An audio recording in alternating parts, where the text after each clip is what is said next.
Hello, in front of me I've got JBL Reflect Flow Pro Plus.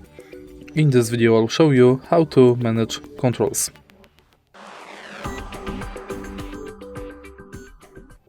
Firstly, take your earbuds out of the charging case. Here is the left and here is the right earbud.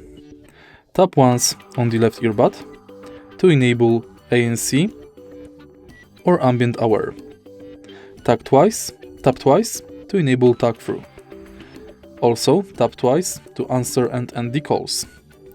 Tap and hold for 2 seconds to activate or deactivate microphone.